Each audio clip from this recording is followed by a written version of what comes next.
Olá, quartos setorianos, tudo bom com vocês? Meu nome é Gabriel Erdi e hoje nós vamos falar sobre His Dark Materials, a nova série da BBC com a HBO, que já tem 2 temporadas confirmadas, mas a ideia é que cada temporada vá seguir um dos 3 livros publicados. Eu particularmente nunca li os livros, eu acho que eu sou o único youtuber que vai falar dessa série que nunca leu os livros, mas pra mim tá sendo algo ótimo, porque eu tô tendo minha primeira experiência com essa história vendo a série. Então, eu não sei o que vai acontecer, eu não tenho ideia do que vem pela frente. Tá tudo sendo uma grande surpresa. É por causa disso que nesse vídeo eu quero falar minhas primeiras impressões, assim como dar uma pequena introdução pro mundo dessa história pra quem tá na mesma situação que eu, que precisa relembrar ou precisa simplesmente saber, porque também não sabia. Eu amei esse mundo, eu sinceramente devo admitir pra vocês que eu tô pensando seriamente em começar a ler os livros, mas eu não quero spoiler, eu quero acompanhar a série. Eu não sei se vai ser uma espécie de Game of Thrones no sentido de que eles vão pegar os livros e vão apenas se basear criando storylines diferentes, ou se vai ser alguma coisa que vai seguir à risca os livros. Isso a gente não tem como saber. Essa comparação que estão fazendo com Game of Thrones eu acho extremamente desnecessária, mas eu compreendo, porque o mundo dessa história, conforme eu fui pesquisando, é um mundo muito detalhado, é muito assim, tem tabus, tem sociedades e hierarquias. Então se a HBO e a BBC, que estão nessa parceria, quiserem expandir essa história e produzir cada vez mais coisas se fizer sucesso, eles têm total capacidade. Mas então vamos começar com o vídeo. Primeira parte eu vou explicar pra vocês as coisas do mundo pra quem precisa, e na segunda parte eu vou falar um pouco das minhas primeiras impressões. Apesar de ter cidades com o mesmo nome, como Oxford e Londres, o mundo de His Dark Materials não é o mesmo que o nosso. Na verdade, ele tem algumas coisas bem distintas, como os Demons e o Magistério. Além disso, a distribuição dos continentes, dos países e das nações são completamente diferentes, tendo apenas alguns nomes conhecidos, como Madagascar, Patagônia, Egito e inclusive um país ali no canto que se chama Alto Brasil. Vale mencionar também que talvez este não seja o único mundo que vá aparecer na série, mas eu não vou falar nada além disso porque senão vai ser um spoiler. O Magisterium apareceu desde esse primeiro episódio da série e a gente viu como que ele é influente na sociedade. Ele é uma instituição religiosa que controla grande parte de tudo que acontece ali dentro. Ele é como se fosse um governo, repleto de partidos, só que ao invés de partidos são órgãos religiosos. Ele foi instaurado nesse mundo em 1564, quando o Papa João Calvino morreu, e aí o papado foi abolido e no seu lugar vários órgãos religiosos foram criados, sendo unidos depois mais pra frente, criando assim o Magisterium. Inclusive é interessante a gente perceber que todas as sedes que existem do Magisterium e esses órgãos dentro deles, eles não são harmônicos, não é que todo mundo quer a mesma coisa. Na verdade, cada órgão quer tomar o poder desse Magisterium. Então é uma instituição religiosa bem conflitante, e é interessante também saber que ela foi baseada na Igreja Católica, e por causa disso, esses livros do Fronteiras do Universo, ou His Dark Materials, como vocês quiserem chamar, recebeu muito backlash, recebeu muita crítica, né, das instituições religiosas. Agora vamos falar então sobre os Demons, ou Demons, como vocês quiserem falar. Eles são almas humanas que tomam a forma de animais para poder acompanhar um ser humano durante toda a sua vida. Essa conexão é tão forte que a sua aparência vai condizer com a personalidade daquela pessoa. Então, por exemplo, quando alguém é uma criança, a pessoa é muito mutável. Então a aparência do seu Demon também é mutável. Uma hora pode ser uma fuinha, depois pode ser um gato, depois pode ser um pássaro, e isso vai mudando. Isso só vai fixar quando a pessoa amadurecer. Então na série a gente vê que quando uma criança se torna um adulto, o seu Demon toma uma forma fixa. Essa conexão entre os humanos e os seus Demons são tão fortes que eles conseguem sentir a dor um do outro. Inclusive, eles não conseguem ficar afastados durante muito tempo porque isso causa uma agonia neles. As únicas pessoas que conseguem se afastar dos seus Demons são as feiticeiras, porque elas treinam desde crianças a esticarem essa ligação. Outro ponto importante que foi mencionado logo nesse primeiro episódio da série é que quando um humano morre, o seu Demon simplesmente desaparece. Ele não deixa osso, não deixa corpo, não deixa nada. Ele evapora. E se alguém mata o seu Demon, você também morre. E só pra poder finalizar esse tópico, porque conforme eu fui pesquisando, eu fui me apaixonando por esse mundo, ele é tão bem detalhado que existe até um tabu que você não pode tocar no Demon de outra pessoa. É considerado errado.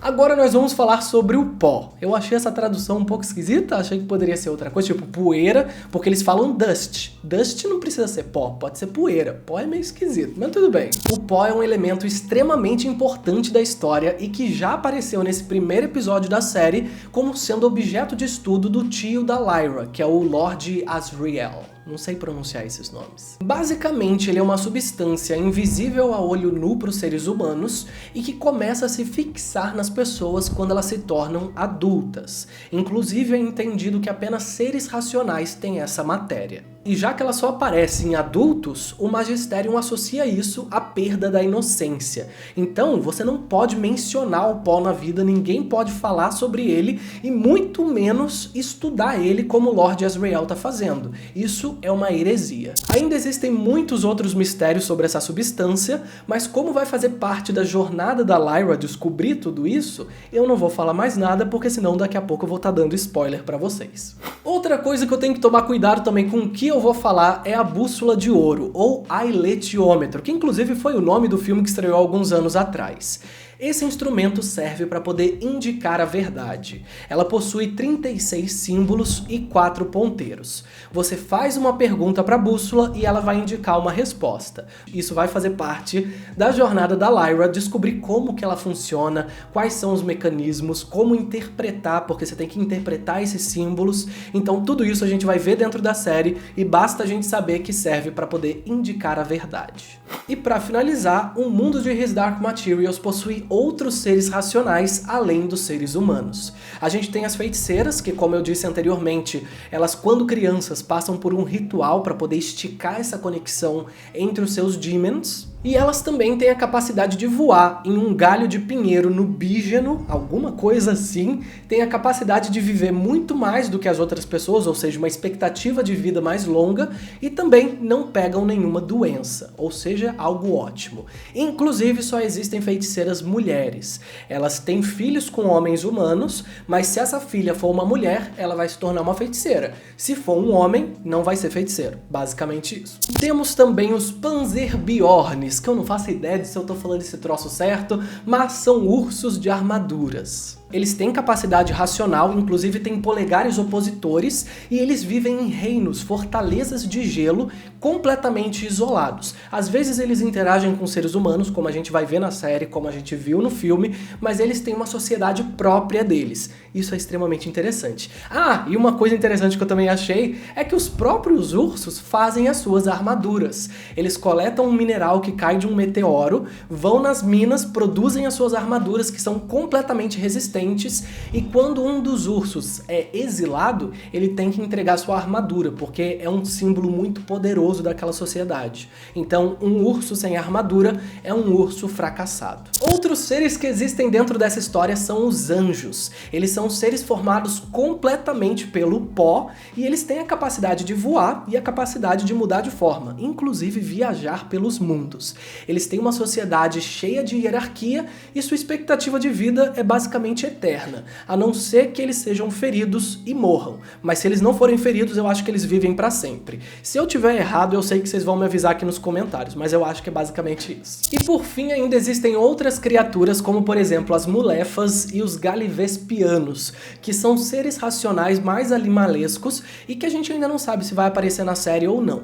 Resumidamente falando, então, existe muito, mas muito material pra HBO e pra BBC conseguirem se aprofundar e expandir essa série para quanto tempo elas quiserem. Além desses 3 livros dessa primeira série, existem outras 2 séries sobre essa história. Então tem muita coisa, muito, como é que é? Pano pra manga? Tem muito pano pra manga aí. Mas é isso, agora que você tá entendendo mais sobre essa série, você pode ir assistir e depois volta aqui pra me dizer o que você achou. Porque neste momento agora vai ter spoiler, porque eu vou falar o que eu achei deste primeiro episódio. Se você não quiser spoiler, obrigado, clica no gostei aqui embaixo. Se você não é inscrito, se inscreve aqui e eu vejo você na próxima. Agora, quem quiser saber minha opinião bem rapidinho aqui do que eu achei desse primeiro episódio, fica aqui comigo, vamos lá.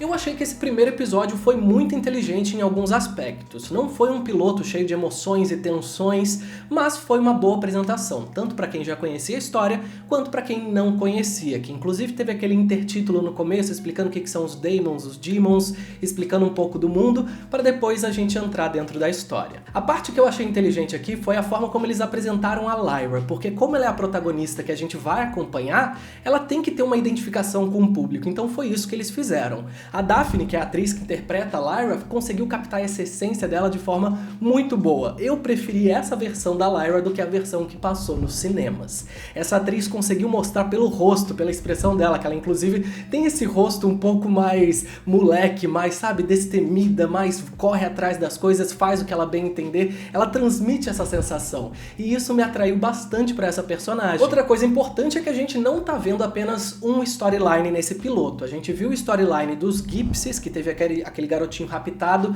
e que com certeza vai interagir com a Lyra depois. A gente teve o storyline do tio dela, que é o Lord Asriel, fala do jeito que vocês bem entenderem. E a gente também teve o storyline do Magisterium, que esse eu achei que poderia ter sido um pouquinho melhor explicado, porque eu que não conhecia a história, tô sem entender nada. Na verdade agora eu tô entendendo porque eu fiz uma pesquisa depois. Mas pelo piloto, achei que eles poderiam ter desenvolvido um pouco melhor. A gente teve aquela cena dentro daquela construção, meio que estádio deles, mas tudo ficou meio por alto. Essa parte de fazer análise do episódio é meio complicado, porque na hora que eu tava assistindo a série, eu tava preso, eu tava imerso dentro daquela história, querendo ver um episódio atrás do outro. Mas agora que eu tô aqui gravando o vídeo e lembrando da história, eu tô com uma sensação de que faltou um pouco de emoção, de que podia ter coisas mais impactantes. Então eu não sei, talvez por ser o primeiro episódio, eles simplesmente focaram na apresentação. Mas tudo bem, vamos esperar os próximos episódios pra ver o que vai acontecer aqui dentro. Eu quero saber aqui nos comentários quem de vocês está na mesma situação que eu, que nunca leu os livros, está vendo a série e essa história pela primeira vez, e quem já leu os livros, fala pra mim qual elemento dos livros vocês estão ansiosos pra poder ver dentro dessa série. Pode ser alguma coisa que já apareceu no filme, alguma coisa que não apareceu, vocês querem ver como que vai ser, então coloca aqui nos comentários pra mim. Outra coisa que eu quero saber é se vocês vão querer que eu faça episódios comentados, então me diz aqui embaixo, e se você gostou do vídeo de hoje, clica no gostei, se inscreve no canal, ativa a notificação e compartilha nas redes sociais pra ajudar o canal a continuar crescendo, porque eu vejo vocês no próximo episódio.